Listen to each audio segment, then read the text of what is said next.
आज हम आपको रेखा की दर्द भरी बड़ा किस्सा सुनाएंगे। और रेखा इन दिनों किसी के साथ लिव इन में भी रह रही हैं। इस पर भी बात करेंगे। बॉलीवुड की फेमस एक्ट्रेस रेखा अक्सर अपने स्टाइल और ग्लैमर को लेकर चर्चा में रहती है। 69 साल की होने के बाद भी रेखा के खूबसूरती के चर्चा हर जगह है। रेखा अपनी बेस्ट ड्रेसिंग सेंस के लिए भी जानी जाती है। वह जहां जाती हैं अपनी अदाओं से फैंस को दीवाना बना ही देती हैं। रेखा की पर्सनल लाइफ किसी से छिपी नहीं है। रेखा का जन्म 10 अक्टूबर 1954 को हुआ था। रेखा का असली नाम भानुरेखा गणेशन है, लेकिन उन्हें असली पहचान रेखा नाम से ही मिली। रेखा ने अपने करियर की शुरुआत महज 4 साल की उम्र में एक चाइल्ड एक्टर के रूप में की थी। रेखा को डांस और स्पोर्ट्स काफी पसंद था। वहीं वो एयर होस्टेस बनना चाहती थी, लेकिन मां के कहने की वजह से उन्होंने 14 साल की उम्र में लीड एक्ट्रेस के रूप में अपना करियर बनाने का फैसला किया। इस दौरान रेखा को खूब स्ट्रगल करना पड़ा। फिल्म डायरेक्टर और प्रोड्यूसर कुलजीत पाल की नजर रेखा पर पड़ी। उन्हें रेखा के नयन नक्श उन्हें काफी पसंद आए। ऐसे में उन्होंने अपनी फिल्म दो शिकारी का रेखा को ऑफर दे डाला और फिर रेखा मुंबई आ गई। तब रेखा को हिंदी उतनी अच्छी नहीं आती थी। इस दौरान रेखा ने 3 महीने तक हिंदी बोलने पर ध्यान दिया। इस फिल्म के दौरान रेखा को को एक्टर बिस्वजीत के साथ एक रोमांटिक सीन शूट करना था। इस दौरान डायरेक्टर ने कट नहीं बोला। ऐसे में बिस्वजीत रेखा को जबरदस्ती किस करते रहे, जिससे वो काफी सहम गई थी। हालांकि इस बारे में रेखा ने कुछ नहीं कहा, क्योंकि उन्हें डर था कि अगर उन्होंने कुछ बोला तो उन्हें फिल्म से बाहर कर दिया जाएगा।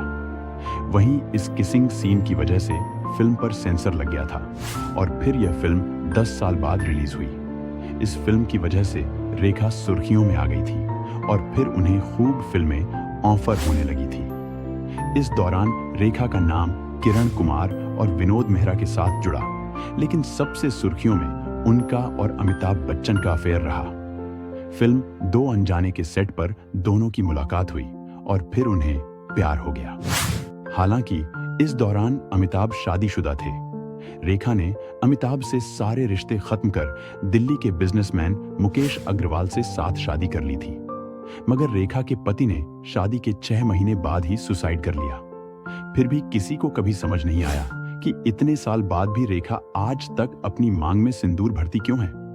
इसको लेकर रेखा ने बड़ा सच बताया था, जिसे सुनकर खुद रेखा और अमिताभ बच्चन के फैंस भी हैरान रह गए थे। रेखा ने अपनी जिंदगी पर बात करते हुए बड़ा खुलासा किया था।